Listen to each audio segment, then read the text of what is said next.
नमस्कार, स्वागत है आप सभी का एवन उत्तर प्रदेश में और मैं हूं आपके साथ हर्षदा। आइए नजर डाल लेते हैं इस वक्त की हेडलाइंस पर। 28 अगस्त को गिराया जाएगा सुपरटेक का ट्विन टावर, सुप्रीम कोर्ट ने दी इजाजत। कल से लगेगा विस्फोटक, पहले 21 अगस्त थी ध्वस्त करने की तारीख।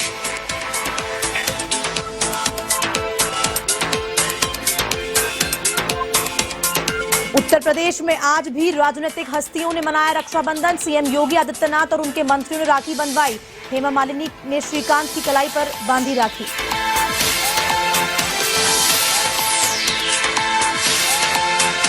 यूपी के बांदा में यमुना नदी में पलटी नाव, हादसे में 3 की मौत, 13 का रेस्क्यू जारी, 17 लोगों की तलाश जारी। राष्ट्रपति ने जताया दुख। सीएम योगी आदित्यनाथ ने किया 4-4 लाख रुपए की मदद का ऐलान।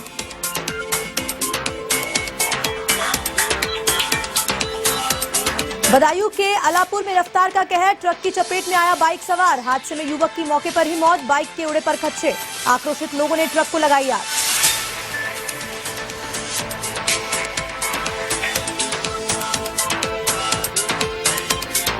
प्रदेश में मानसून की सक्रियता हुई कम, आज हल्की बारिश की संभावना। ठंडी हवाओं ने बदला मौसम का रुख, 15 अगस्त तक ऐसा ही रहेगा हाल।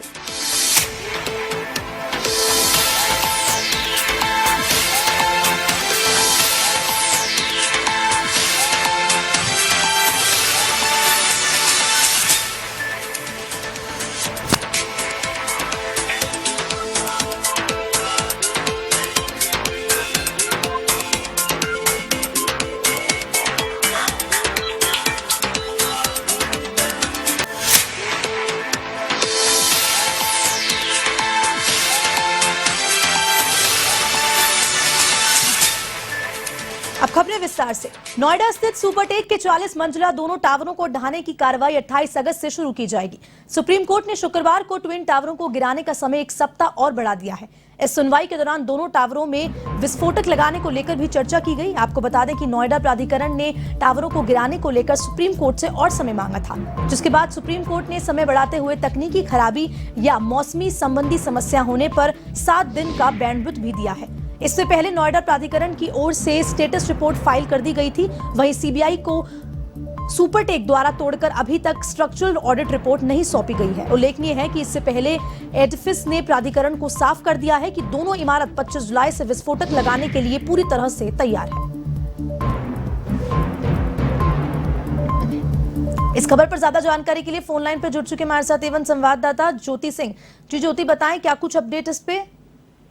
बिल्कुल हर्षिता, देखिए सुप्रीम कोर्ट ने भवन निर्माण कंपनी सुपरटेक की जो एमराल्ड परियोजना के तहत जो ट्विन टावर हैं उनको गिराने के लिए जो समय सीमा है वो तय कर दी है। और आज सुप्रीम कोर्ट ने इन दोनों टावर को ढहाने की तैयारियों में जुटी सरकारी एजेंसियों को 1 हफ्ते का वक्त दे दिया है। और वक्त देने के साथ ही साथ देखिए आज ट्विन टावर गिराने को लेकर जो स्टेटस रिपोर्ट है उस पर सुनवाई करते हुए मोहलत भी दी है।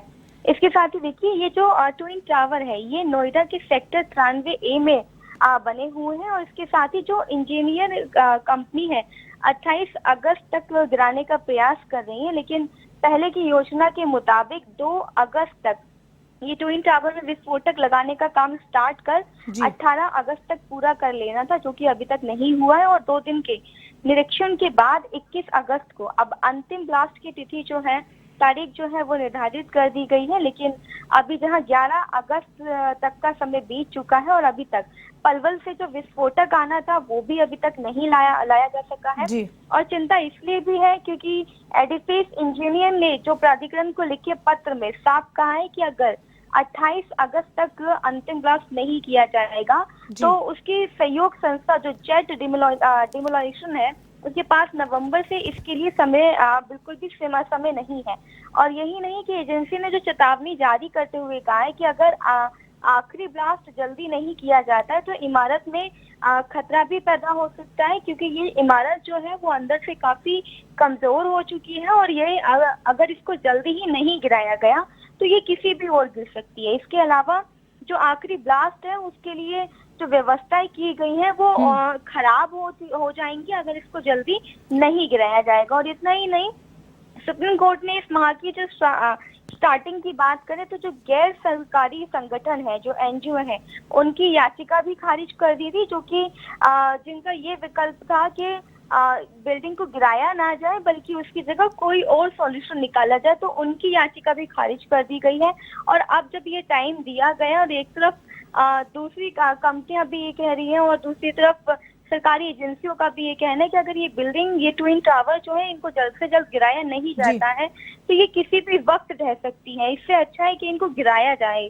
अब देखिए, वक्त दिया गया है, लेकिन अभी तक जो विस्फोटक लाना था वो भी विस्फोटक अभी तक नोएडा नहीं पहुंचा है। और अब एक हफ्ते के समय में कितना कार्य होता है ये देखना होगा। आश्रिता जी ज्योति, तमाम जानकारी साझा करने के लिए आपका बहुत बहुत धन्यवाद। बढ़ते हैं अगली खबर की ओर। भाई बहन के अटूट प्रेम का त्योहार रक्षाबंधन आज भी मनाया जा रहा है। सुबह सीएम योगी आदित्यनाथ ने अपने आवास पर राखी बंधवाई। केशव प्रसाद मौर्य और डिप्टी सीएम ब्रजेश पाठक ने भी राखी बंधवाई और रक्षाबंधन की तस्वीरें पोस्ट की। वहीं मथुरा सांसद हेमा मालिनी ने पूर्व ऊर्जा मंत्री श्रीकांत शर्मा को राखी बांधी। लखनऊ जिला जेल के बाहर बंदियों को राखी बांधने के लिए पहुंची बहनों की भी लंबी कतारें देखने को मिली।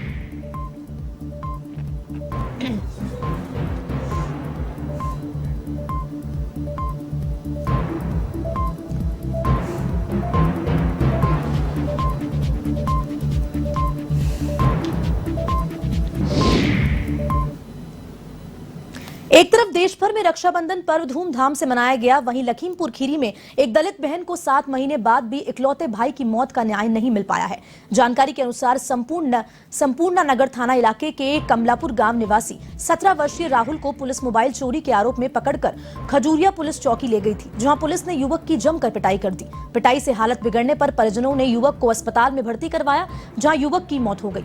घटना को लेकर परिजनों ने पुलिस चौकी इंचार्ज विपिन कुमार सहित 3 पुलिसकर्मियों पर मारपीट के आरोप लगाए थे।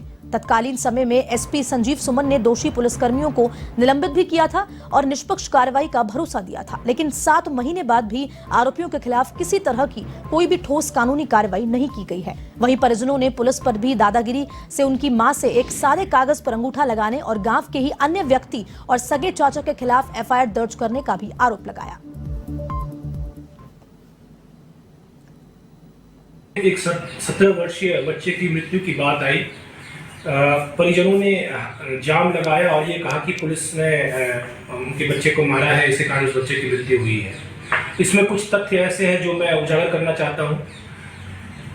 इस मृतक के सगे चाचा ने इस पे मोबाइल चोरी का आरोप लगाया था 17 तारीख को। 19 तारीख को इसी शिकायती प्रार्थना पत्र पर दोनों पक्षों को, इसके चाचा और इस लड़के को बुलाया गया था चौकी पे। साथ में इसके परिजन भी आए थे, इस लड़के की मां भी आई थी, गांव का प्रधान भी आया था, 3-4 अन्य व्यक्ति थे। सभी लोगों के सामने 2-3 घंटे ये लोग चौकी में रहे हैं। सबके सामने पूछताछ हुई है। पूछताछ के बाद इनमें समझौता हो गया। इसका एक लिखित समझौतानामा पुलिस के पास प्राप्त है 19 तारीख को। क्योंकि वादी सर्वोपरि है, हम लोगों ने इस सभी पहलुओं पर जाँच करने का मन बनाया है। उनसे पुनः इस मामले में जो उन्होंने पहले तहरीर दी थी चाचा उनके खिलाफ, उसके अलावा भी जो अन्य तहरीर वो देना चाहते हैं, उन्होंने एक लिखित शिकायत पत्र दे दिया, हमने उसे ले लिया है। उसे उसी मुकदमे में हम जोड़ दे रहे हैं और आगे की विचार कर रहे हैं। आगे जो भी तथ्य होंगे, जांच में जो भी चीज़ पाई जाएगी, अगर पुलिस वाले दोषी पाए जाते हैं उनके खिलाफ भी सख्त। हम मौजूद हैं इस वक्त यूपी के लखीमपुर खीरी जिले के संपूर्ण नगर थाना इलाके के कमलापुर गाँव में। आपको बता दें, आज रक्षाबंधन का पावन त्यौहार है। पूरे देश में इसे हर्षोल्लास के साथ मनाया जा रहा है। जो बहनें हैं वो अपने भाइयों को राखी बांध रही हैं। वाकया 2022 जनवरी का है। यहाँ के एक राहुल नाम के किशोर की जो 17 साल की उम्र बताई जा रही है, उनकी पुलिस पिटाई के दौरान हालत बिगड़ने के बाद मौत हो गई थी। और यहाँ उनकी बहन हमारे साथ हैं। इकलौता उनका भाई था जो उस पिटाई में मारा गया।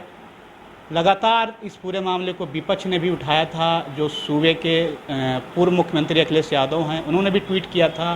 कांग्रेस की तरफ से प्रियंका गांधी वाड्रा ने भी इस पूरे मामले को ट्वीट कर इनकी जो आवाज़ है वो बुलंद की थी और इंसाफ मांगा था।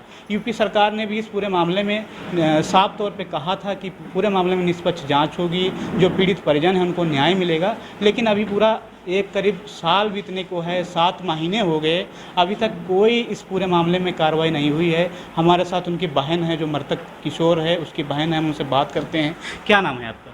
निशा। कितने भाई आपके थे कुल? एक ही भाई था, इकलौता। कैसे क्या हुआ, कैसे उसकी मौत हो गई? उसकी पुलिस ने चोरी के इल्ज़ाम में उसे मार दिया था। उसके बाद मारने के बाद उसे रिपोर्ट लिखवाई, उसके बाद फिर उसे चौकी लेके गए। चौकी में पुलिस वालों ने उसे बहुत मारा। उसके बाद हमें ऐसे ही दे दिए। उसके बाद उसे अस्पताल लेके गए, भर्ती किया और वहीं पे ख़त्म हो गया। क्या इसमें पुलिस वालों के खिलाफ आप लोगों ने कोई एफआईआर दर्ज कराई थी? जी, एफआईआर दर्ज कराई थी, पर अभी तक पुलिस वालों ने कोई कार्रवाई नहीं की। किसके खिलाफ एफआईआर दर्ज हुई थी, पुलिस वालों के खिलाफ या कुछ और? पुलिस वालों के खिलाफ हुई थी और राजवीर और राम बहादुर के खिलाफ भी हुई थी, पर वो निर्दोष थे। पुलिस वाले दोषी थे, उन पे कार्रवाई की जाए। अभी तक हमारी कोई भी सुनवाई नहीं हुई पुलिस वालों की तरफ से। कितना लगभग समय हो गया है पूरे में? 7 महीने हो चुके हैं, अभी तक कोई सुनवाई नहीं हुई, हमें कोई इंसाफ नहीं मिला। जैसा कि आज रक्षाबंधन का त्यौहार है, सभी बहनें अपने भाइयों की कलाई में राखी बांध रही हैं, क्या लगता है पूरे मामले में, क्या कुछ कहेंगी? आपका भाई नहीं है? मेरा भाई नहीं है, मुझे बहुत अफसोस है। इकलौता भाई था मेरा, उसे भी पुलिस वालों ने मार दिया और अभी तक कोई सुनवाई नहीं की है। आज के दिन मेरे लिए बहुत बुरा दिन है, यहाँ तक कि मैं बहुत रो रही हूँ अपने भाई के लिए। जैसा कि आप देख सकते हैं, एक भाई के लिए बहन का कितना दर्द है। आज रक्षाबंधन का त्यौहार है, सभी बहनें अपने भाइयों को राखी बांध रही हैं और इनके इकलौता भाई था जो कि मोबाइल चोरी के आरोप में पुलिस उसे पकड़ के ले गई थी और वहीं पे उसकी इतनी पिटाई की गई कि उसकी हालत बिगड़ गई और इनको उसे सौंप दिया गया। ये अपना आनंद फानन में उसे इलाज के लिए ले गए, वहीं पे उसकी मौत हो गई। इस पूरे मामले में परिजनों की तरफ से तहरीर दी गई थी। हुआ ये कि जो इनका जो आरोप है, तहरीर के बाद एफआईआर पुलिस कर्मियों के खिलाफ ना होकर कोई अन्य व्यक्तियों के खिलाफ दर्ज हुई थी। इस पूरे मामले में जिले के एसपी संजीव सुमन ने बयान दिया था कि पूरे मामले में दोषी बख्शे नहीं जाएंगे। जो सीओ यहाँ के संजय नाथ तिवारी थे, उन्होंने भी लिखित आश्वासन परिजनों को दिया था कि जो पीड़ित हैं उनको न्याय मिलेगा, जो दोषी हैं वो बख्शे नहीं जाएंगे। पर 7 महीने हो गए, इस पूरे मामले में अभी तक चार्जशीट दाखिल नहीं हुई। पुलिस लगातार अपने दोषी पुलिसकर्मियों को बचाने का प्रयास कर रही है। हालांकि उनको तत्काल निलंबित कर दिया गया था। जो चौकी इंचार्ज जिन पे आरोप था विपिन कुमार, उनको तत्काल प्रभाव से निलंबित कर दिया था। अन्य 2 कांस्टेबल निलंबित हुए थे। लगातार ये मामला पूरा सियासी गलियारों में गूंजा, लेकिन अभी तक कोई इसमें कार्रवाई नहीं हुई है। A1 टीवी के लिए जमीर अहमद, लखीमपुर खीरी। आजादी की 75वीं वर्षगांठ को आजादी का अमृत महोत्सव के रूप में मनाया जा रहा है। वहीं इससे जुड़ी अलग अलग तस्वीरें सामने आ रही हैं। कहीं इस दौरान हुए विवाद सामने आ रहे हैं तो कहीं धूमधाम से तिरंगा यात्रा निकाली जा रही है। इन सबके बीच उत्तर प्रदेश के जौनपुर से बड़ी ही दिलचस्प तस्वीर सामने आई, जिसमें विधायक और राज्यसभा सांसद देशभक्ति गाने पर जमकर ठुमके लगाते नजर आ रहे हैं। आपको बता दें कि नगर में तिरंगा यात्रा निकाली गई थी, जिसमें बदलापुर सीट से बीजेपी के विधायक देशभक्ति गीतों पर जमकर डांस किया और विधायक को नाचते देख राज्यसभा सांसद सीमा त्रिवेदी भी नाचने लगी। यात्रा में सांसद और विधायक को डांस करते देख कार्यकर्ताओं का उत्साह 2 गुना हो गया।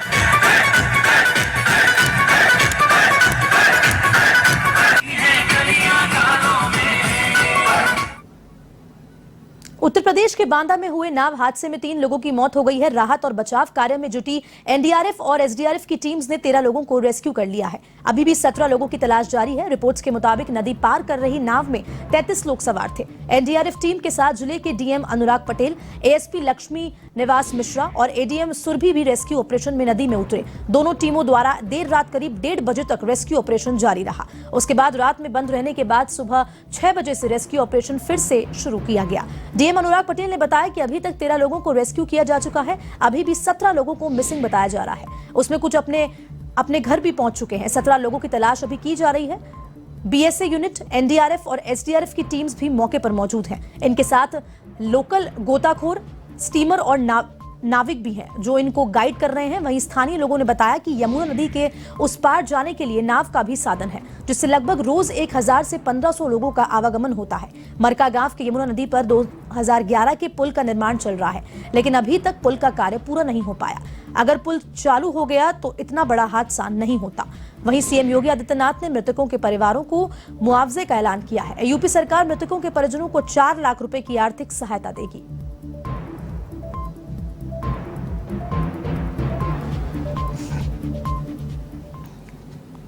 यूपी के हरदोई में विवाद की सूचना के बाद मौके पर पहुंची पुलिस टीम पर हमला करने का मामला सामने आया है, जिसके बाद कई पुलिसकर्मी गंभीर रूप से घायल हो गए, जिन्हें जिला अस्पताल में भर्ती करवाया गया।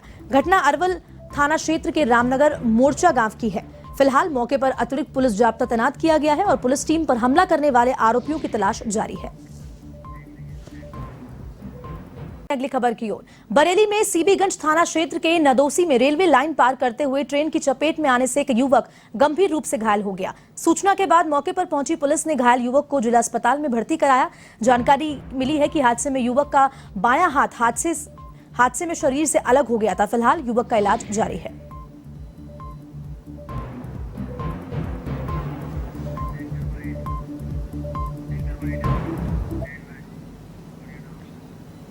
बदायूं के अलापुर थाना क्षेत्र में एक बार फिर रफ्तार के कहर ने एक व्यक्ति की जान ले ली। जानकारी के अनुसार तेज रफ्तार ट्रक ने बदायूं से आ रहे बाइक सवार को अपनी चपेट में ले लिया। हादसा इतना तेज था कि युवक की मौके पर ही मौत हो गई और बाइक के परकच्चे उड़ गए।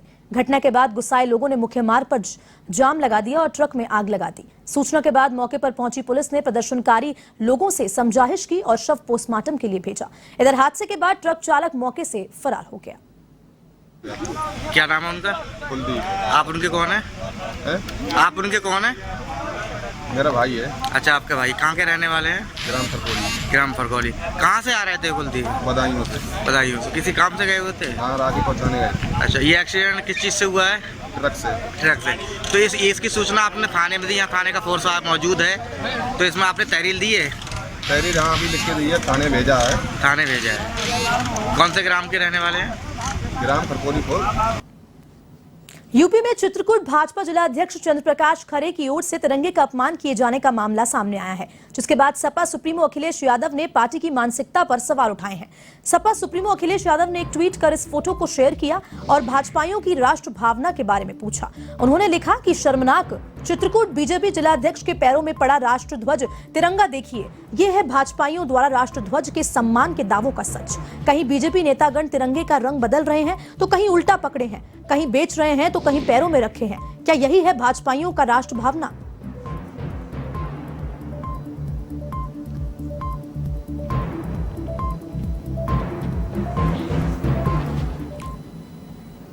जौनपुर के मुंगाराबाद शाहपुर की दुकान में शॉर्ट सर्किट से आग लग गई, जिसमें लाखों का सामान जलकर खाक हो गया। आग के तांडव से घर की छत और दीवारें फट गई। वहीं आग की इतनी भीषण थी कि आग की लपटें तीसरी मंजिल तक पहुंच चुकी। वहीं 4 घंटे की कड़ी मशक्कत से आग पर काबू पाया गया।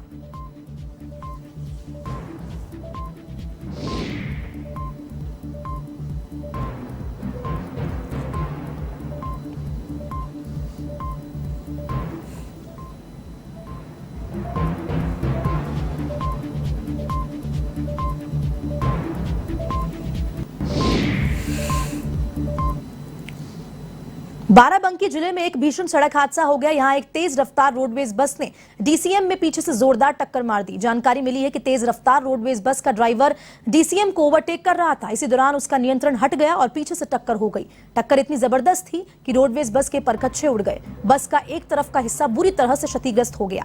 वहीं इस बार में करीब 80 यात्री सवार थे और हादसे में करीब दर्जन भर यात्री घायल हो गए, जिसमें से 4 की हालत गंभीर बताई जा रही है।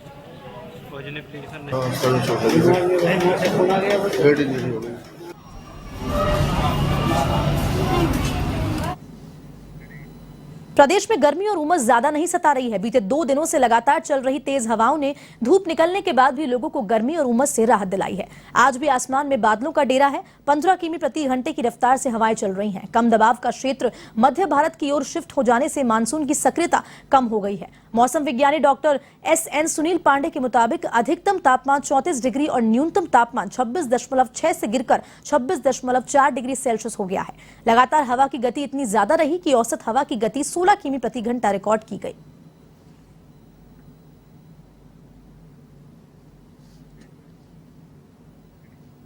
फिलहाल के लिए इस बुलेटिन में इतना ही। आप देश और दुनिया की तमाम खबरों के लिए देखते रहिए A1 TV। नमस्कार।